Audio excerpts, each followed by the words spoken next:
71వ రోజు మార్కు సువార్త 1-8 అధ్యాయాలు చదవండి.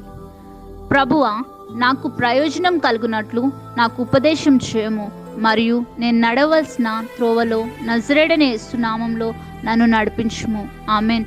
యెహోవాయందు భయభక్తులు గల నేను ఆయన ఆజ్ఞలను బట్టి అధికముగా ఆనందించుదును గనుక ఆయనే నా సమస్తం నజరేయుడైన యేసు నామమున చూచుకొనును.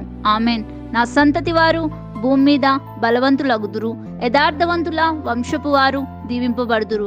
కలిమియు సంపదయు నా ఇంట ఉండును, మరియు నా నీతి నిత్యము నజరేయుడైన యేసు నామమున నిలుచును. ఆమెన్. ప్రభువా, మీ ఆశీర్వాదములు నన్ను ధనవంతునిగా చేయును.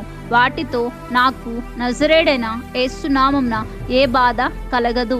ఆమెన్. నేను లోపలికి వచ్చినప్పుడు దీవింపబడుదును, బయటికి వెళ్ళినప్పుడు దీవింపబడుదును, పట్టణంలో దీవింపబడుదును, మరియు నేను వెళ్ళు ప్రతి చోట నజరేయుడైన యేసు నామమున దీవింపబడుదును. ఆమెన్. నేను దేవుని సేవకుడిని, నా క్షేమమును చూచి యెహోవా ఘనపరచబడును. నా ప్రాకారంలో నెమ్మది మరియు నా నగరములలో క్షేమము నజరేయుడైన యేసు నామమున ఎల్లప్పుడూ ఉండునుగాక. ఆమెన్. యేసయ్యా, నన్ను ధనవంతునిగా చేయుటకు నీవు దారిద్రుడుగా పుట్టి ఉన్నావు, అందును బట్టి మీకు వందనములు. ఆమెన్. నేను దివారాత్రము దేవుని వాక్యమును ధ్యానించెదను, మరియు నేను ఏది చేసినను నజరేయుడైన యేసు నామమున సఫలమగును. ఆమెన్. నేను రాజు యొక్క శ్రేయస్సులో నజరేయుడైన యేసు నామమున జీవించెదను.